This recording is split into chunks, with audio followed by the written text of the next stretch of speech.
High, welcome back to my memory. আমার মেমোরিতে আপনাদের সকলকে স্বাগতম। আজকে ডিসেম্বরের 12 তারিখ, আর আমি ব্লগটাও শুরু করছি ঠিক দুপুর 12:30 থেকে। আসলে আজকে আমাদের এখানে পাঁচঘড়াতে নবান্ন উৎসব। প্রত্যেক বছর এই নবান্ন উৎসবে আমরা একসাথে একটা জেঠুর বাড়িতে আসি। এবছর আর একসাথে আসিনি, আমি আর সুমন আগে এসেছি। খাওয়া দাওয়া করে ফিরলে তারপরে মামুনি আসবে। আসলে পাকুমটাও এখন অনেকটাই ছোট, ওকে যতটা পারি না বেরোনোর চেষ্টাই করি নিয়ে, তাই জন্য ওকে রেখে এসেছি। আবার গেলে তারপর মামুনি আসবে। এবারে কি বলি, আজকের এত দেরি হলো কেন জানো? ব্লগটা শুরু করতে সকাল থেকে না খুব কিচিবিচি হয়ে গেছিলো আমাদের। আজকের ঘুম থেকে উঠতে প্রচুর দেরি হয়ে গেছিলো। গতকাল বাকুমের ভ্যাকসিন ছিল, ওর রাতে জ্বর এসেছিলো, ওর খুব কষ্ট হচ্ছিলো, কাঁদছিল বারবার, ওরও ঘুম হয়নি, আমারও ঘুম হয়নি। সেই জন্য উঠে তারপরে বাকি কাজ ফাজ সারতেও অনেক দেরি হয়ে গেল, আর ব্লগটাও শুরু করলাম অনেক দেরিতে। আজকে আমার ব্লগটা আছে, দেখে বলো তো যে কোনো রকম কোনো পরিবর্তন দেখছে আমার ব্লগে বা আমার ভিডিওগুলোতে বা আমার ভয়েসে? আসলে আমি না একটা নতুন ফোন নিয়েছি। ফোনটার ভিডিও কোয়ালিটিটা আগেরটার থেকে ভালো না খারাপ আমি আর কি বলবো, আপনারা একটু দেখে বলুন তো। এই দেখুন, কথা বলতে বলতে চলেই এলাম। এটা একটা বড় প্যান্ডেল করেছে, এখানে একটা ঠাকুর, সামনে আরও একটা বড় প্যান্ডেল আছে, সেইখানটাতেই জেঠুর বাড়ি। আর এখানে তো নবান্নোৎসবে আসার মেন কারণ কি জানেন? ওই চাল বাটাটা আমার আর সুমনের তো ভীষণ পছন্দের, বাড়ির সবাই খুব পছন্দ করে।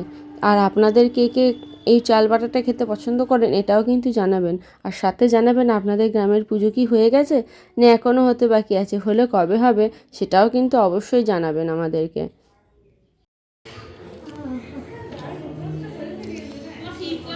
খাচ্ছ? ঠিক সন্ধ্যাবেলায় বিয়ে বাড়ি আছে, কিন্তু খেতে পারবে তো? ভেবে চিন্তে খাও।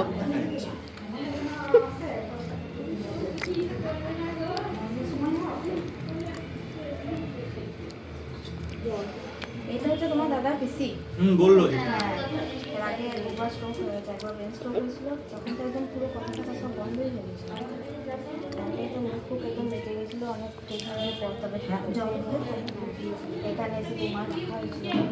চাল বাটাটা খাওয়ার পরেই সঙ্গে সঙ্গে ভাতটা না খাওয়া যায় না, আসলে পেটটা একটু ভরেই যায়।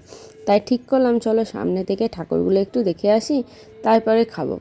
প্রথমেই জেঠুর বাড়ি থেকে বেরিয়ে এই একটা বড় প্যান্ডেল, প্রথমেই বললাম না যে একটা বড় প্যান্ডেল হয়, তার উল্টো দিকে জেঠুর বাড়ি। এই যে এই একটা বড় প্যান্ডেল, এরপরে আরও একটা বড় প্যান্ডেল হয়, তারপরে গিয়ে ওই দিকটা আর সেরকম থাকে না, ওটা অন্য একটা গ্রাম পড়ে যায়। চলুন এক এক করে আগে ঠাকুরগুলো দেখি আর আপনাদেরকেও দেখাই। এই গ্রামের বাড়িগুলো দেখে আপনি বুঝতেই পারবেন না এটা গ্রাম। আসলে প্রত্যেকটা বাড়ি এক একটার মতো, আর খুবই সুন্দর। কোনো বাড়ি ছোটোর মধ্যেও সুন্দর, কোনো বাড়িটা অনেক বড়। তারপরে আমরা চলে এলাম, জানেন তো এইখানে না এসে না একটু মনটা খারাপ হয়ে গেল। এখানে একটা অনেক বড় ঠাকুর হতো, একটা প্যান্ডেল হতো, এবার আর ঠিক এখানে হয়নি, সামনে হয়েছে। আর এইখানে আরও একটা প্যান্ডেল করেছে ভূত। এই যে প্রত্যেকটা মানে অনুষ্ঠানে কোথাও না কোথাও একটা ভূতের প্যান্ডেল হয়, আর আমার আবার ভূতের প্যান্ডেল দেখতে খুব ভয় লাগে বাবা, আমি কোনোদিনও যাই না। আচ্ছা, আপনাদের ওখানেও কি ভূতের কোনো প্যান্ডেল করে কোনো অনুষ্ঠানে? হলে জানাবেন। আর কার কার যেতে ভালো লাগে আর কে কে আমার মতো ভয় পান সেটাও কিন্তু অবশ্যই জানাবেন। তারপরে এই দিকটা সেরকম কোনো প্যান্ডেল নেই, কিন্তু আমি বললাম চলো একটু ঘুরে আসি এই দিকে, দেখে আসি। সামনে একটা আশ্রম আছে, সেই আশ্রমটায় অনেক ছোটোবেলায় একবার এসেছিলাম, তারপর আর আসা হয়নি।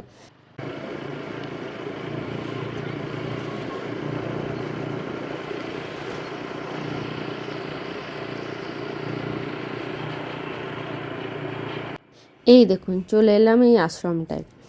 এই আশ্রমটায় ঠিক বছরে কোন একটা টাইম না খুব বড় উৎসব হয়, অনেক মানুষ আসে, অনেক মানুষ এখানে অন্ন গ্রহণ করেন, কিন্তু সেটা আমার মনে নেই। আমি বাড়ি গিয়ে মামনিকে জিজ্ঞাসা করে না বলবো।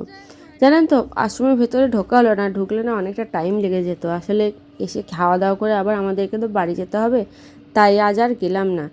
চিন্তা করবেন না, অবশ্যই একদিন এই আশ্রমে আপনাদেরকে ঘুরতে নিয়ে আসবো, আমাদেরও অনেকদিন পর দর্শন হবে।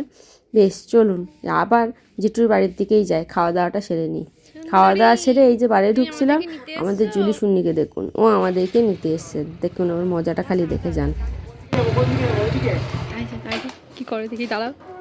ঠিক নিতে চলে আসবে, দেখো দেখতে আসবে ঘুরে দেখে। আসছে না কেন, তাই তো?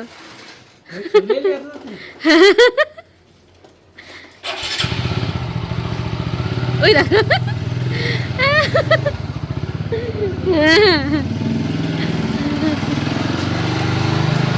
তাড়াতাড়ি যা, তাড়াতাড়ি যা, তাড়াতাড়ি যা।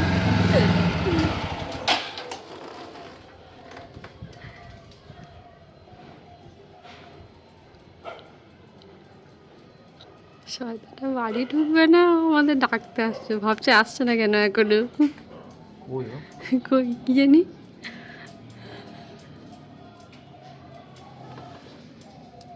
ওই কি পেয়ে গিয়েছে। কাকে একটা ভুল করছে।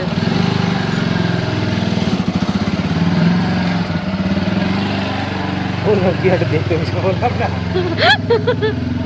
এই, কিরে জুলি, আয় জুলি। ও মনে হয় লাল সাদাটাকে দেখেছে গো। দেখি দাঁড়া তো কি দেখেছে শয়তানটা।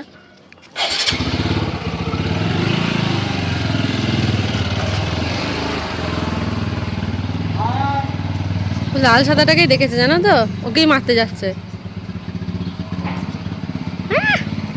হ্যাঁ হ্যাঁ হ্যাঁ গো, ওকেই মারতে যাচ্ছে গো।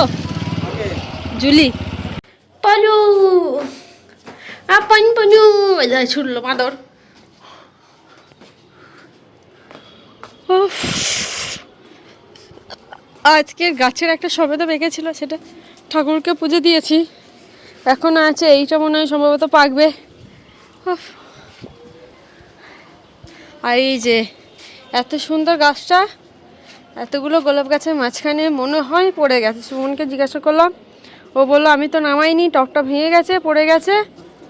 এই যে ধরো, আমি দেখছি, ধরো, হাওয়াতে হাওয়াতে কিছুটা পড়েছে। কিন্তু পড়লোটা কি করে, সেটাই তো সবচেয়ে বড় কথা। এ বাবা, তো বাবা, ই মা কি করে ছাড়াবে, এটা হচ্ছে সব থেকে প্রশ্ন এখানে।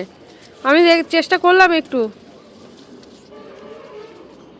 এটাও কাঁটা ওটাও কাঁটা, খুব বাজে অবস্থা। আর রেখে দেখুন, এই যে ওর বাবা ওকে পরিষ্কার সুন্দর করে রেডি করে দিল। ইস, আমার গায়ে আঁচড় দিচ্ছে কেমন, সুন্দর করে রেডি করে দিল। আর দুধুন তুলে একদম এক মুখ দুধুন। ইস ছি ছি ছি ছি ছি, ইস ছি ছি ছি ছি ছি।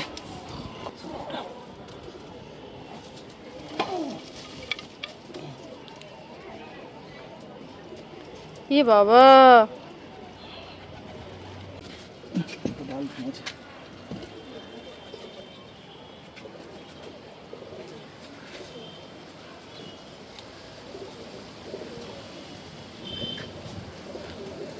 বোগেনভিলিয়ার ডাল ভাঙো, কোনো অসুবিধা নেই।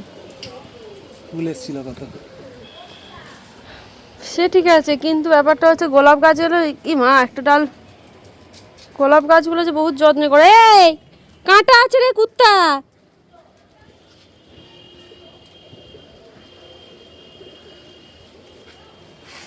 এ মা, পুরী সময় ডালটাই ভেঙেছে।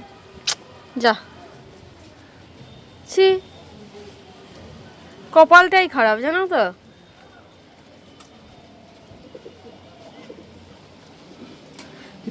পড়লো কি করে, সেটাই হচ্ছে সবচেয়ে আশ্চর্য ব্যাপার।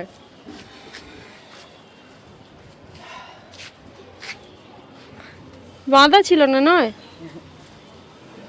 পড়ার তো কথা নয়, এটা এখানে।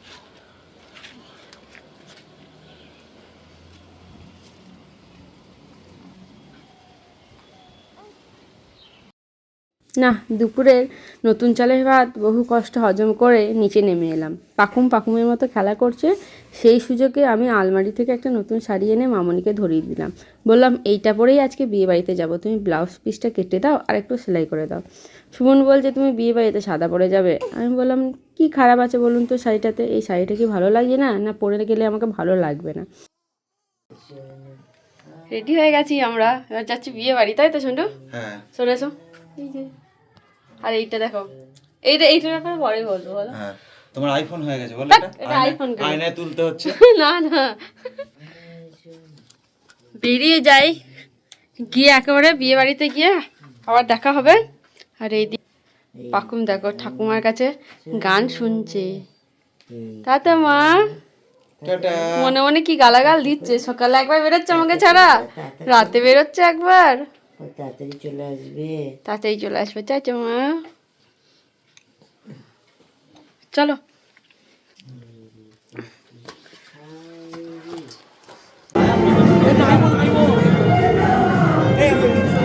ছেলে পিলেগুলো কই?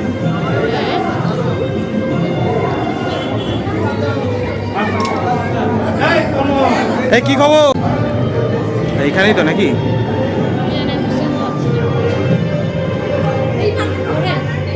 উপরেই মনে হচ্ছে তো।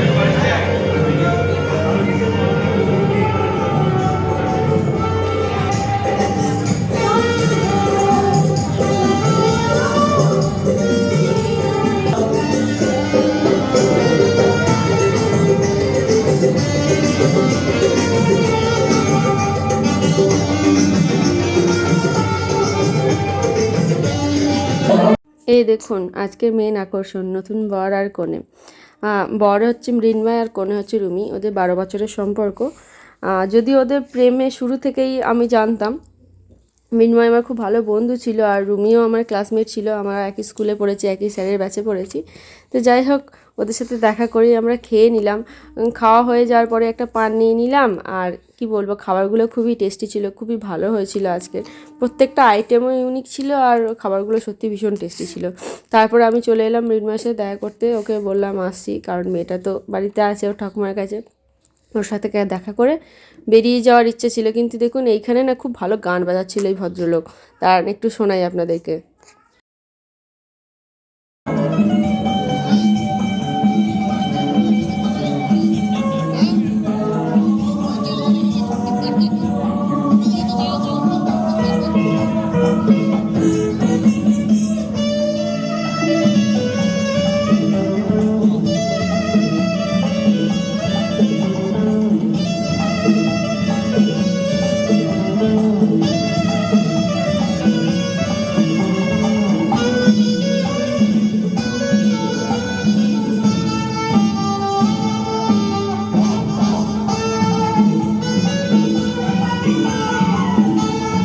আমরা বিয়ে বাড়ি থেকে চলে এসেছি, ঘরে এসে দেখছি ঘরে একদম সব জিনিসপত্র লন্ডভন্ড।